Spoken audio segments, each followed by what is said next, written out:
Hello and welcome. Take a deep breath, because what you're about to hear might change your life forever. This is not just a video. This is not just a book summary. This is your mirror. This is the story of your inner battle, the war between the life you dream of and the fear that holds you back. The name of the book is The Mountain Is You. And in this mountain, you will see yourself. You will learn why you keep repeating the same mistakes, why you procrastinate, sabotage your happiness, or stay stuck even when you want to grow. Why healing is not about fixing who you are, but becoming who you were meant to be. How to understand your emotions, your patterns, your inner wounds, and how to finally become the master of your life, not the prisoner of your fear. Let me ask you this. What if one idea could change your mind forever? What if one sentence could give you back the power you lost years ago? Books have changed history. Books have built empires. Books have saved people from depression, bankruptcy, and even suicide. And books are how the rich get richer, not just in money, but in wisdom. Did you know? The average CEO reads at least 50 books a year. Warren Buffett spends 80% of his day reading. Bill Gates reads one book per week. Now ask yourself, why? Because they know this truth. Books are time machines. One book can save you 10 years of mistakes. One author's lifetime of lessons, given to you in just a few pages. And today, you're not just reading a book. You're discovering your hidden mountain. If you're learning English, this video will help you in 3 powerful ways. 1. Real spoken English, natural words, emotional tone, and phrases used by native speakers. 2. Slow, clear explanation.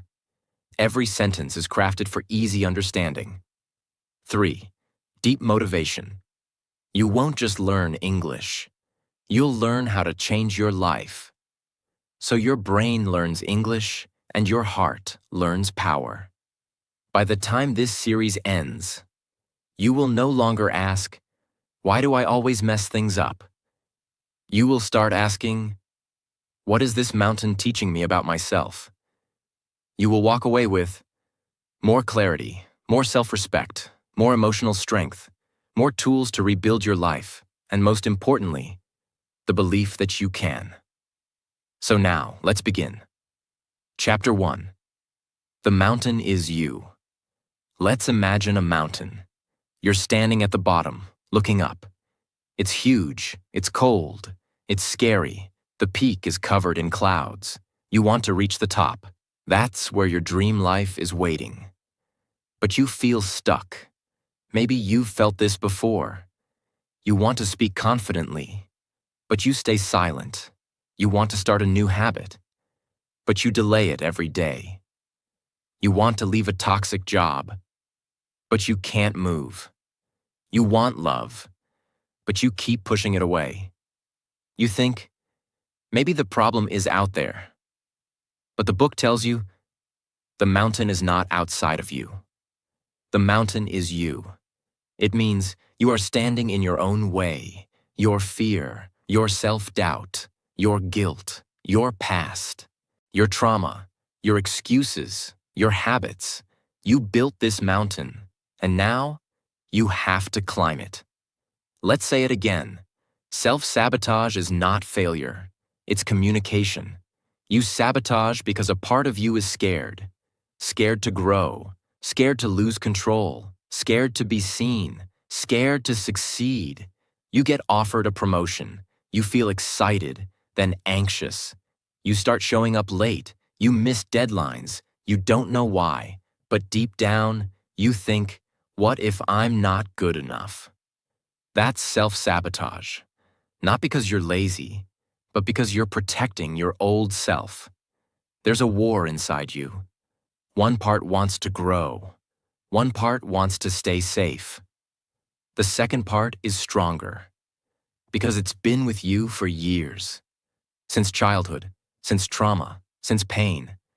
So when change comes, it panics, it whispers, stay where it's comfortable. Don't risk getting hurt again. Just do what we always do. Even if that habit is killing your happiness. You're not broken, you're not weak, you're just running an old survival program. And now, it's time to update it. Just like updating an app. You delete the bugs, improve the system, and relaunch. You can do the same with your mind. Let's go back to the mountain. Each step you take is a moment of growth. The step where you forgive yourself. The step where you stop blaming others. The step where you wake up and choose better, even when it's hard. The step where you finally say, I deserve more. I'm ready. Let's go. You don't need to climb it in one day. You just need to take the first step. The mountain is not your enemy. The mountain is your teacher. You created it. To learn how strong you are, you built it. So you could become the person who climbs it. You are not here to stay at the bottom. You are here to rise. And this book is your map. Chapter 2. There's no such thing as self-sabotage. Before we start, take a moment. Close your eyes. Think about the last time you messed up something in your life. Not by accident, but by your own hand. Something inside you knew it was important. But still, you ruined it. You skipped the job interview. You ignored the healthy habit. You pushed away the person who loved you. You stopped yourself from shining. Then you whispered, I don't know why I always do this. I sabotage myself. I'm the problem. But today, the book tells you something that can change everything. There's no such thing as self-sabotage. It doesn't exist in the way you think. What does that mean? Let's go deep. When you hear the word sabotage, what comes to mind? Blowing up your own chances? Destroying your own happiness? Getting in your own way? But the truth is, your brain doesn't want to hurt you. It's doing what it thinks is best for your survival. Even if it looks like destruction from the outside. Self-sabotage is self-protection in disguise. Let's understand this with real-life examples. Imagine, you see the perfect job opening. You know you're qualified. Your heart says, go for it. But you wait and wait and wait. The deadline passes. You didn't apply. You call it self-sabotage. But let's break it down. Subconsciously, you might be thinking, what if I get the job and fail? What if I succeed and people expect more from me? What if I leave my comfort zone and I'm not ready? So instead of facing the unknown, your brain whispers, let's stay where we are. At least it's familiar. That's not sabotage. That's your inner child trying to stay safe. You finally meet someone who loves you, respects you, supports you. But slowly, you start pulling away. You pick fights, you create distance, you break it off, you say, I ruined it. I always do this, but your subconscious might be saying, last time I opened my heart, I got hurt. Love feels dangerous. This can't be real. I don't deserve this. So your brain protects you. It builds walls, not to hurt you, but to avoid feeling pain again. This is the core idea of Chapter 2. Let's break it down. You are not one single voice inside. You are a mix of dreams, fears, habits, memories, pain, hope, old stories, new desires. And sometimes, these parts disagree. One part of you wants success. Another part of you is scared of what success will change. One part of you wants love. Another part of you is terrified of being abandoned again. This creates a conflict. It's not that you want to destroy your life. It's that one part of you is trying to protect the life you've already survived. Your subconscious doesn't care about growth. It only cares about familiarity. It asks one question: have we felt this before and survived it? If yes, it keeps repeating it, even if it's unhealthy, even if it hurts you, even if it's a dead end. That's why some people keep choosing bad partners, stay in toxic jobs, avoid taking risks, reject success, repeat old patterns, not because they want pain, but because pain feels more familiar than peace. Let's say you're trying to speak English in public. You know your grammar. You've practiced your lines. But when it's time to speak, your throat closes. You freeze. You say nothing. You think, why do I sabotage myself? I've practiced so much. But inside, there's an older voice saying, what if they laugh? What if I make a mistake? What if I sound stupid and lose respect? That voice is scared, not of English, but of emotional pain. So your brain says, let's be quiet. That way, we stay safe. It's not sabotage. It's a protection mechanism based on your past experiences. If your house is on fire and a child is crying, do you yell at the child? No, you protect them. You hold them. You comfort them. The same way, you must hold your scared inner self with kindness, not judgment. Say, I see you. I understand why you're scared. But we're not in danger anymore. We can do this together. Ask yourself, what do I want? And what am I afraid of losing if I get it? Clarity is the first step to freedom. Instead of ignoring fear, talk to it. Say, fear, what are you trying to protect me from? Write the answer. You'll be surprised how much your subconscious is trying to help you, even in the wrong way. Instead of saying, I'm sabotaging everything, say, I'm learning to understand myself. I'm discovering the part of me that needs healing. Self-sabotage ends when your inner world feels safe enough to grow. Create rituals of safety. Meditation, self-talk, supportive friendships, journaling, coaching, or therapy. Learning new skills, like English. Reading books like this. When you feel safe, you stop sabotaging and start thriving. You are not broken. You are not lazy. You are not your mistakes.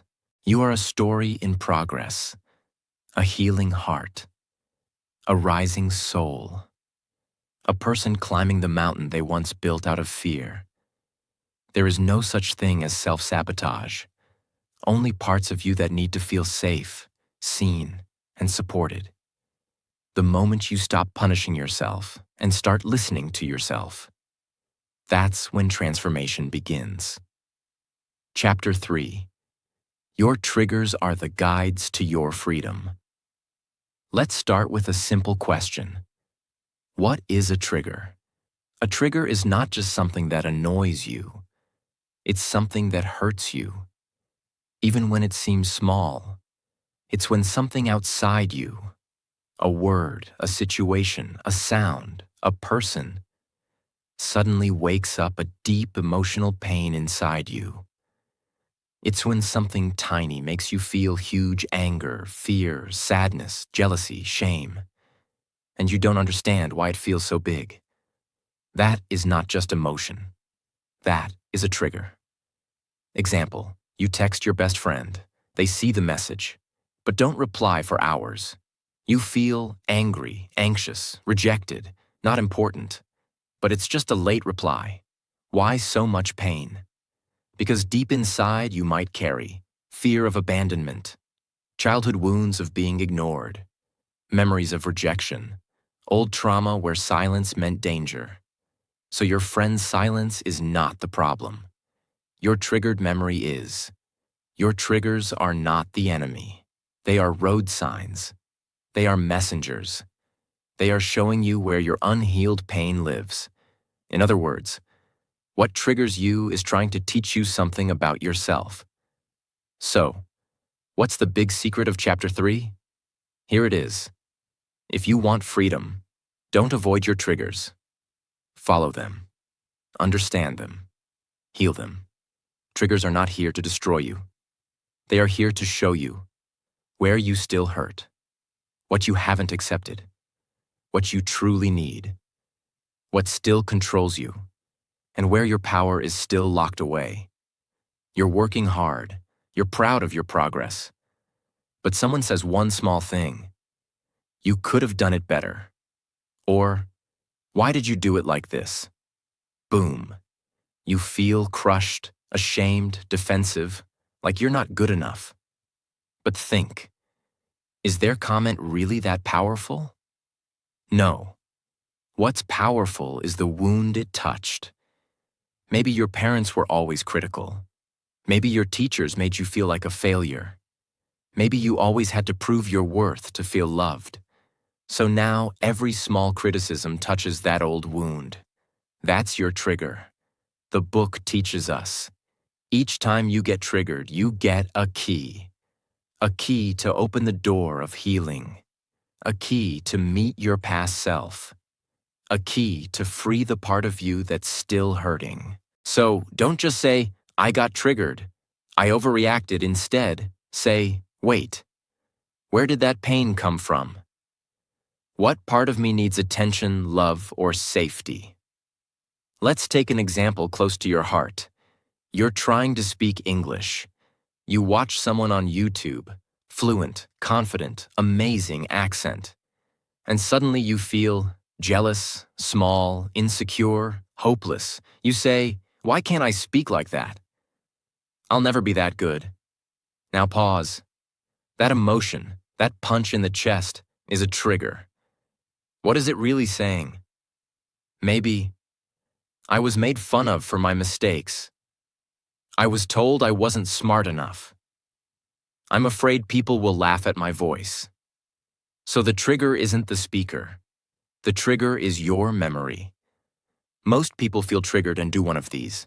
Get angry, blame others, deny it, numb it, with food, phones, distractions. Avoid the situation forever, but if you want to grow, you must. Pause. Feel. Ask, listen, understand. That's how healing begins. Let's say that again. Pain is a compass. It points you to the exact place inside you that's asking to be healed. Triggers are like alarm bells. They ring when your heart is trying to say, please look here. Please don't ignore me again. This is where I need love. This is where you left yourself behind. Here's a simple but powerful exercise. Think of a recent time you got really upset, hurt, or angry. Write down exactly what triggered you, the situation, the words, the tone, etc. Ask yourself, what did I feel in that moment? Where have I felt this before in life? What belief does this trigger reveal? Example, I felt disrespected. I felt that way as a child when my opinions were ignored. I believe I don't matter. Say to yourself, I am safe now. I'm not in the past. I can respond with awareness. Here's what people get wrong. They think, if I avoid triggers, I'll have peace. But that's fake peace. Real peace comes when triggers have no power over you anymore. And that only happens when you face them, understand them, and heal them. Triggered emotion, hidden truth. Anger, a boundary was crossed. Jealousy. You desire something you've denied yourself. Fear, you feel unsafe or uncertain. Shame, you're judging yourself through someone else's eyes. Sadness, you're holding on to loss, rejection, or grief. These are not weaknesses, they are maps. And when you follow them with honesty, you reclaim your power. Your colleague gets praised. You've worked hard too, but no one says anything to you. Suddenly you feel invisible, angry, not good enough. Your trigger has been activated. Most people will say, I hate this place. They don't see my worth. That person is fake. But the book teaches us to say, why did this moment hurt me so much? What part of me still believes I need external validation to feel worthy? Then, you start doing the real work. That's where the magic begins. The goal is not to become untriggered. The goal is to become so self-aware that nothing can control you anymore. This chapter isn't just a message. It's a revolution. It tells you, you are not weak for being triggered. You are not broken. You are becoming aware. Every trigger is a chance, a moment to go deeper, to meet yourself, to hold your pain, not run from it, to listen to the child inside you, to reclaim your mind, your power, your peace, the mountain you are climbing. It's filled with emotional landmines. But now you know, every landmine is a lesson.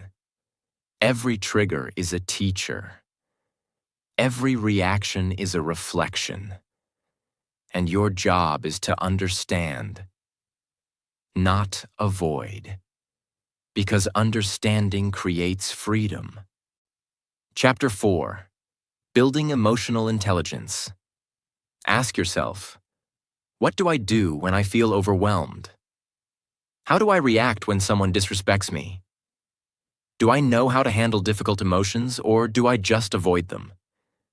If you've ever overreacted and later regretted it, felt confused about your feelings, struggled to explain why you're upset, said I'm fine when you were breaking inside, then this chapter is your breakthrough.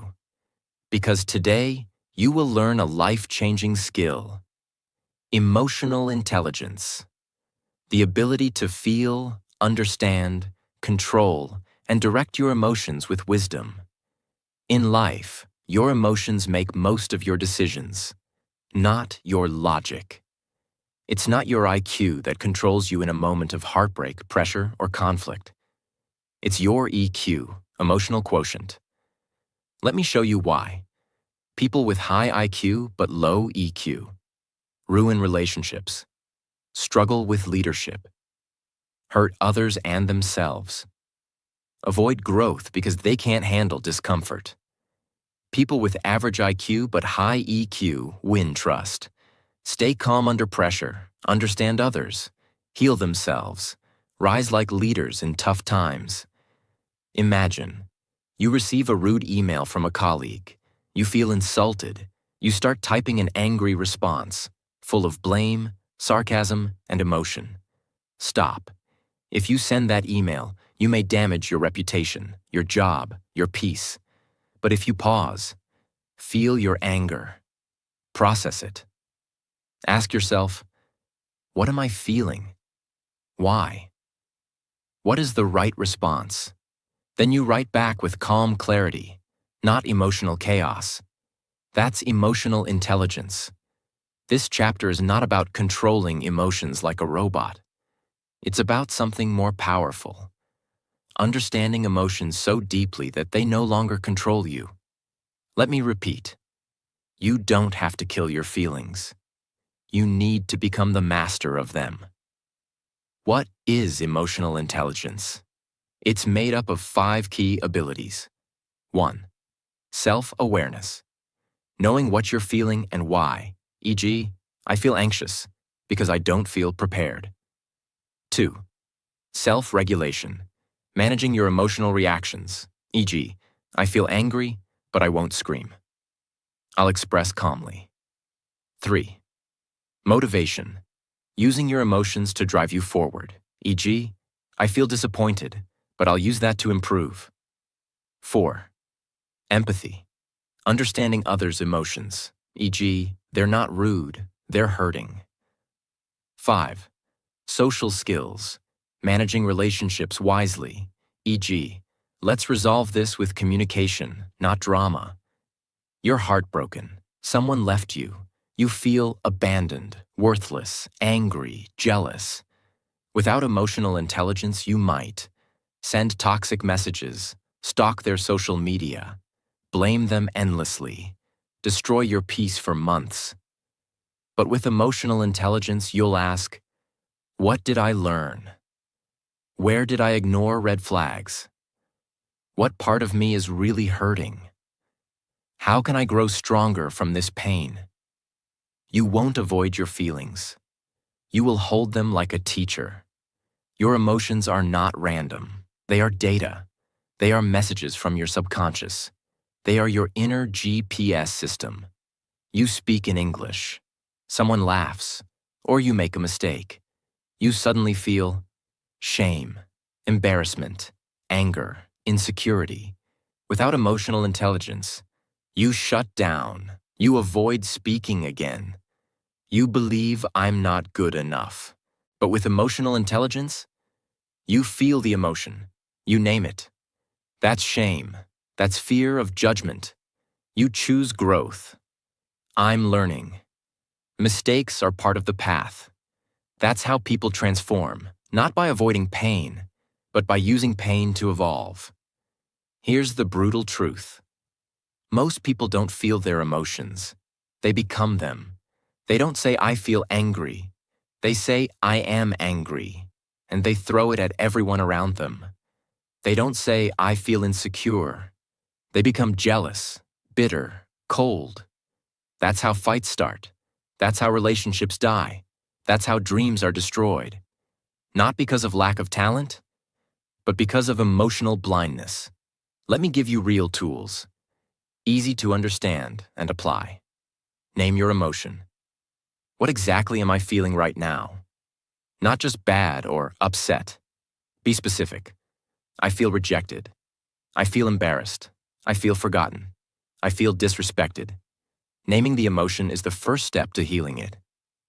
Ask, where is this coming from?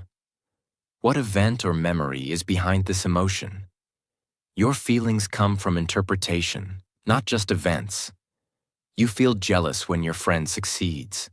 You dig deeper and realize, because I believe I'm falling behind in life. Boom. That's where healing begins. Pause before you react. Train yourself to pause. Take 3 breaths. Ask, what's the smartest way to respond right now? Your emotional pause is more powerful than your emotional punch. Talk to yourself like someone you love. When you feel overwhelmed, don't say, I'm weak. I'm stupid. I hate myself. Instead, say, you're safe. You're growing. I'm proud of you for feeling this and still moving forward. Self-talk is the secret weapon of emotionally intelligent people. Make emotion your fuel. Use emotion to drive action, not destruction. Feel disappointed? Work harder. Feel jealous? Learn the skills you admire. Feel anxious? Make a plan. Feel sad? Rest, recover, reconnect. Emotion equals energy. Direct it with purpose. If you don't understand your emotions, you will attack your partner for no reason. You will create distance when you need connection. You will ruin trust because you didn't heal your own wounds. If you do understand emotions, you'll speak instead of scream. You'll listen instead of defend.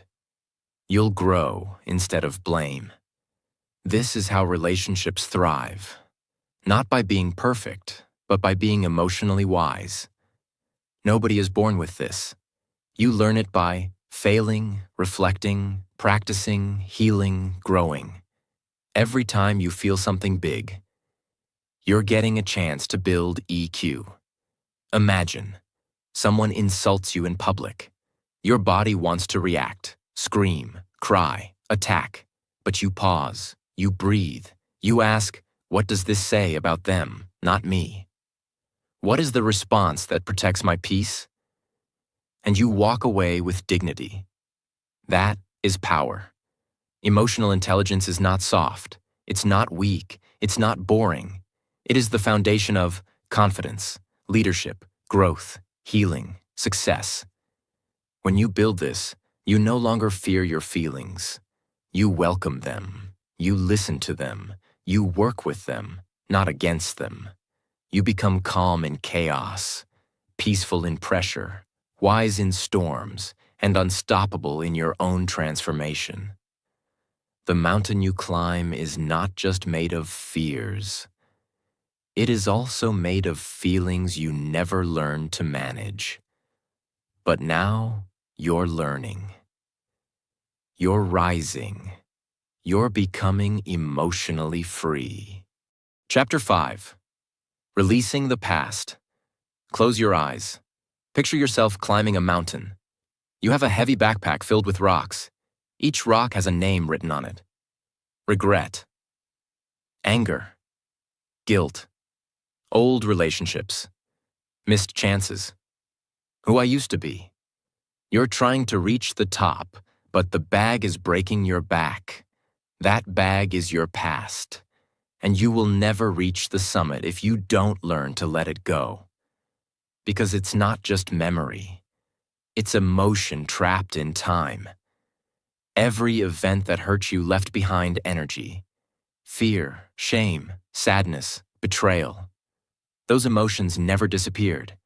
They just sank deeper inside you. So even when years pass, one small thing can reopen that old wound. The past doesn't live in history books. It lives in your nervous system. That's why you can move to a new city, change jobs, even meet new people, and still feel like the same old pain follows you everywhere. Because you brought it with you. You can't build a new life with old pain still in your hands. The purpose of pain is not to punish you. It's to teach you. Once the lesson is learned, you must release the experience. You're not supposed to carry the past. You're supposed to grow from it. Releasing doesn't mean forgetting. It doesn't mean pretending nothing happened. It means changing your relationship with it. You stop seeing yourself as the victim. You stop replaying the same story in your head. You accept that what happened cannot be changed, but what you become because of it can. For example, someone hurt you deeply. They lied, cheated, abandoned, or used you. You swore you'd never forgive them, but every time you think of them, your stomach tightens. That's not punishment for them. It's prison for you. Forgiveness doesn't mean what they did was okay. It means you're done letting it control you. The book teaches, you forgive not to free them. You forgive to free yourself. Your brain is designed to repeat what's familiar, even pain. It loves patterns. If you lived for years in fear, guilt, or trauma, that becomes your brain's comfort zone. So when you try to move on, your brain screams, "Wait, this is new, this is unsafe." That's why you relapse into old memories, old habits, old relationships. Not because you're weak, but because your mind hasn't learned what safety without suffering feels like yet. Letting go is not losing. Letting go is learning how to hold yourself instead of holding what hurt you. How to release the past, real, practical, beginner-friendly. Face it without editing. Stop running. Sit down and write everything that still hurts. Be brutally honest. Write letters you'll never send. Name the pain. Because what you don't face, you repeat. Find the lesson hidden inside. Every painful memory has a hidden seed of wisdom. Ask, what did this teach me about myself? What strength did this pain reveal? How did this break shape my character? Maybe the breakup taught you boundaries. Maybe failure taught you humility. Maybe rejection taught you resilience. The pain wasn't random. It was a curriculum. Released through ritual or action. You can't think your way out of emotional weight. You have to express it. Simple beginner-friendly ways. Write your old story on paper and burn it safely. Donate or throw away things that hold painful energy. Visit the place that haunts you, breathe, and walk away with peace. Say out loud, "It's over. I am free now." Your subconscious believes what it sees you do. Create new meaning. The past hurts because it feels meaningless, like wasted suffering. Give it meaning. Tell yourself, that was my training. That pain built my empathy. That experience prepared me for something bigger. When you change the story, you change how your brain stores the memory. Return to the present. Every time you drift back to the past, anchor yourself in the present. Feel your heartbeat. Name 5 things around you. Breathe slowly. Say, I'm here. I'm safe. It's 2025, not 2015. The body remembers the trauma. You remind it of time. Imagine your heart as a glass of muddy water. You can't remove the dirt by shaking it. You remove it by adding clean water. New experiences, kindness, gratitude, purpose. Little by little, the mud settles. The water becomes clear again. That's what releasing the past feels like. Sometimes we cling to pain because it's the last connection to something we lost. You still replay old love songs because they remind you of someone. You're scared that if you stop feeling sad, you'll forget them. And forgetting feels like betrayal. But the truth is, you can keep the lesson without keeping the suffering. Love doesn't disappear when pain fades. It transforms into wisdom, gratitude, and peace. The past can disguise itself as comfort. You scroll through old photos, visit old places, listen to old songs. You call it memory. But sometimes it's emotional addiction, because the past gives you a false sense of control. You already know how it ends. The future doesn't. So we keep looking backward because it feels safe. But you can't walk forward while facing behind. Stop trying to return to who you were. You've outgrown that version, neuroscientists explain. Every time you recall a painful memory, your brain replays the chemical pattern. That's why it feels real again. But if you replay it while thinking differently, with acceptance instead of anger, you literally rewire your brain. You teach it that the event is no longer a threat. That's how emotional freedom happens on a biological level. Imagine standing at the base of your mountain. Behind you, a giant chain ties you to old memories. Now visualize cutting that chain. See your past versions smiling, waving goodbye. They're not angry. They're proud that you're continuing the climb. Say softly, "Thank you for getting me this far. But now I must go alone." And walk forward lighter. Something magical happens. You start laughing easier. You start sleeping deeper. Music sounds better. Food tastes richer. The world feels new again. Because you are new. You realize peace was never missing. It was just buried under memory. Listen carefully. You can't start a new life while clutching the ashes of the old one. You can't climb higher while dragging ghosts. And you can't become who you're meant to be while defending who you used to be. The past is not your home. It was your classroom. Say it with me. I honor my past, but I don't live there anymore. I forgive so I can be free. I release what I can't control. I am ready for the new chapter. When you finally release the past, you stop climbing the same mountain every day and start discovering new peaks you never knew existed. That's when the mountain transforms from your burden into your blessing. Chapter 6. Building a New Future. Take a breath. Feel the silence inside you. You've come so far. You've faced your pain. You've studied your triggers. You've stopped being at war with yourself. You've released the weight of your past. And now something terrifying and beautiful is happening. You are no longer who you used to be, but you're not yet who you're becoming. You're in the middle. And this is where creation begins. This chapter is not about healing anymore. It's about building. Let's go deep. When people release pain, they think the work is over. But that's not true. Once the pain is gone, it leaves empty space. And if you don't fill that space with purpose, values, and habits, your mind will go back to old pain because it has nothing else to hold on to. Freedom is not enough. You need a plan for your freedom.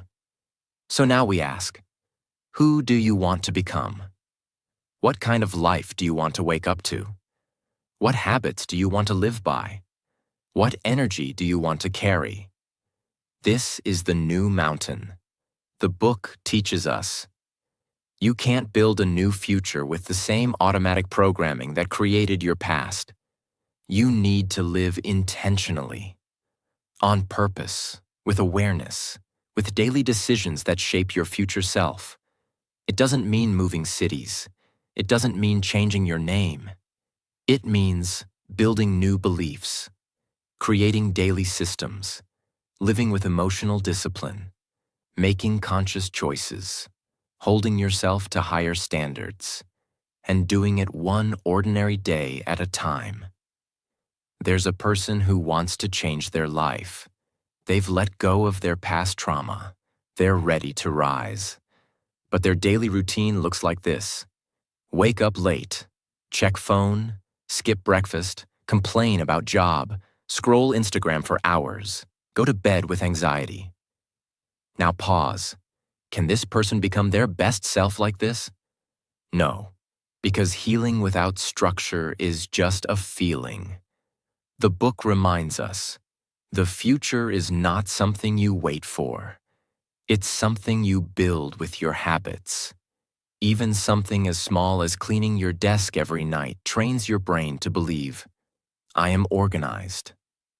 I care about my energy. I finish things I start. My space is a reflection of my future. This is not about perfection. It's about consistency. Let's make it very clear. To build a new future, you need to master these 5 things. 1. Vision. You must know where you're going.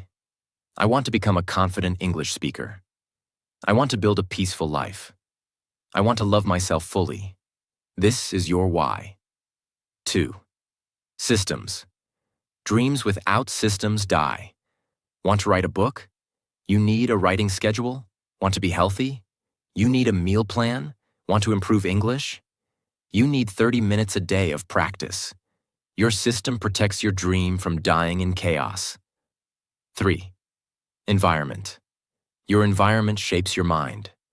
Remove toxic friends, negative voices, energy-draining habits. Add books, clean spaces, supportive people, nature, silence. 4th, identity. Don't just do different things. Become a different person. Stop saying, I'm trying to be healthy. Start saying, I'm the kind of person who moves every day. I'm the kind of person who learns every day. 5. Reinforcement. Celebrate every small win. Reward your effort. Track your progress. Notice your growth. What gets rewarded gets repeated. Let's say you've always been afraid of speaking English, but you've healed your fear. Now it's time to build a new future with English as your tool. How? You. Watch 1 English video a day, with subtitles. Speak to yourself in English in the mirror. Journal in English for 10 minutes daily. Surround yourself with English podcasts. Write goals in English. Celebrate every small improvement. Over time, your brain rewires. You stop saying, I'm learning English. You start saying, I'm an English speaker. That's not a goal. That's a new identity. The book reminds us, you become what you repeat. Every day, your choices are casting votes for the kind of person you are becoming. Vote for confidence. Vote for healing. Vote for growth. Vote for discipline. Vote for inner peace. How to build a new future. Let's break it down into a clear 6-step plan. Step 1. Write a new self-concept. Describe your future self. Not what you want to have, but who you want to be. Write in present tense. I am calm. I lead with love. I wake up early. I speak with clarity. I believe in my voice. I live with intention. Step 2. Design a future you day. How does your future self live one normal day? What time do they wake up? What do they eat? How do they speak? What do they say yes, no to? What do they read?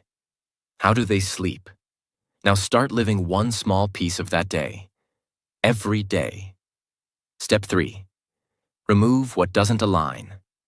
If it's not part of the future you're building, let it go.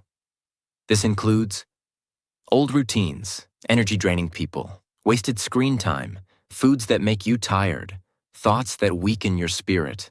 Every no is a yes to your new future. Step 4. Build a morning system. Your first hour shapes your entire day. Start with movement, even 5 minutes. Silence or gratitude. English practice, listening/speaking. Review your goals. One powerful question. What is one thing I can do today that my future self will thank me for? Step 5. Track micro-wins. You don't need a big leap. You need 1% better every day. Spoke one full sentence in English? When slept on time? When said no to gossip? When did 3 minutes of meditation? When didn't respond with anger? When the new future is built in moments, not milestones. Step 6. Visualize daily. Close your eyes. See your future self walking, talking, living. Feel their peace. Stand like them. Speak like them. Be them. Your subconscious doesn't know the difference between reality and rehearsal. So rehearse greatness. Your new future is not waiting for you to be ready. It's waiting for you to begin. You've healed. You've let go. You've listened to your inner voice. Now it's time to build a life that fits your truth. Not the life your parents wanted. Not the life society forced. Not the life shaped by fear. But the life you would build if you weren't afraid of anything. If you believed in yourself fully. If you acted as your future self, starting today. Chapter 7. From self-sabotage to self-mastery. You wake up in a quiet room. No fear, no panic, no confusion. You feel a strange, peaceful strength inside you. You no longer second-guess everything you say. You no longer repeat the same painful habits. You no longer feel like your own worst enemy. You finally trust yourself. This is not a dream. This is what self-mastery feels like. This is who you were always meant to become. And today, this chapter will show you how to step into that version of you. Let's start with truth. Self-sabotage is when your emotions control you. Self-mastery is when you control your emotions. Self-sabotage is when your past decides your future. Self-mastery is when your vision creates your reality. Self-sabotage says, I'm not ready. I'm not good enough. I'll never change. Self-mastery says, I decide what happens next. I can rise higher than my story. My habits shape me, not my fears. Self-mastery is not about being perfect. It's about being in charge. You feel your emotions, but they don't break you. You meet problems with calm, not chaos. You follow through on your goals even on hard days. You don't need motivation. You have discipline. You choose response over reaction. You stay grounded even when life shakes. Let me say it simply. Self-mastery means you stop being controlled by fear, pain, or patterns, and start living from your highest truth. Because healing is not enough. Letting go is not enough. Even growth is not enough. Unless it leads to power. There comes a time when you stop searching and start becoming. This is that time. Imagine a man with great ideas, huge potential, and deep intelligence. But he never finishes what he starts. He blames the world for his failure. He wakes up late, gets distracted, and sabotages relationships. Now imagine someone else. Average talent. But wakes up early, keeps promises to themselves, learns daily, regulates emotions, builds slowly. Who wins? Not the genius, but the master of self. The book teaches, you don't rise by talent, you rise by character. Nobody is born with mastery. You don't just wake up strong, you build that version piece by piece. How? By choosing alignment, the 7 core pillars of self-mastery. 1. Radical self-honesty. Stop lying to yourself. Ask, what am I pretending not to know? Where am I blaming instead of changing? What truth am I scared to admit? You say you're too busy to exercise, but the truth is, you scroll 3 hours a day. Self-honesty is not shame. It's the start of power. 2. Responsibility without excuse. Self-mastery means you say, it's my life, my habits, my reaction, my responsibility. You stop saying, they made me angry. The world is unfair. I have bad luck. Instead, you ask, how can I respond better? What can I learn? What's in my control right now? That question is your weapon. 3. Emotional neutrality. Emotion is powerful, but it's not always truth. A mastered person says, just because I feel scared doesn't mean I'm in danger. Just because I feel tired doesn't mean I quit. Just because I feel unworthy doesn't mean I am. They don't obey emotion. They witness it, question it, and then choose. 4. Delayed gratification. Self-mastery is the art of doing what's right, not what's easy. You eat healthy when you want junk. You study when you want to scroll. You walk away when you want to argue. You sleep early when you want one more episode. That's how you build power quietly. 5. Mental discipline. Mastered people choose focus over feeling busy. They use their brain like a tool, not a sponge. They journal. They reflect. They limit distractions. They ask deep questions. They read. They think slowly, speak clearly. They don't fill their brain with noise. They sharpen it with silence. 6. Micro habits of self-respect. Self-mastery is not one giant breakthrough. It's 10,000 small acts of self-respect. Brushing your teeth on time. Cleaning your space. Not canceling on your commitments. Saying no without guilt. Showing up even when no one sees. Every small act says, I respect myself, and your brain believes what you do. 7. Identity alignment. You stop saying, I'll do it when I'm motivated, and start saying, I do it because it's who I am. You move from, I'm trying to eat healthy. I'm someone who eats healthy. I'm learning English. I'm an English speaker. I'm trying to be confident. I am confident. Identity is the final lock. Once you step into it, you stay. Most people care more about how they look than who they are. They post success, but don't build it. They want peace, but chase drama. They say, I'm working on myself, but avoid discomfort. Self-mastery is private, quiet, real. You don't need to tell people you've changed. Your energy shows it. You are not here to stay broken. You are not here to chase people. You are not here to repeat the same pain. You are not here to stay at the base of the mountain. You are here to become the version of you who lives on the summit. The healed you, the brave you, the disciplined you, the focused, forgiving, fearless, free you. You've made it to the top of the mountain, to the final page. But this is not an ending. This is the first breath of the new version of you, the one who no longer bows to fear, the one who doesn't repeat the same old patterns, the one who doesn't let the past own the present, the one who says, "This is my life, and I choose who I become." No one is coming to save you. No miracle is arriving at midnight. But you now have everything you need inside you. You have awareness, you have emotional power, you have direction, and you have a map, this book. Remember, you are not behind. You are not broken. You are not too late. You are becoming. The mountain didn't stop you. The past didn't break you. The fear didn't win. Because something inside you refused to give up.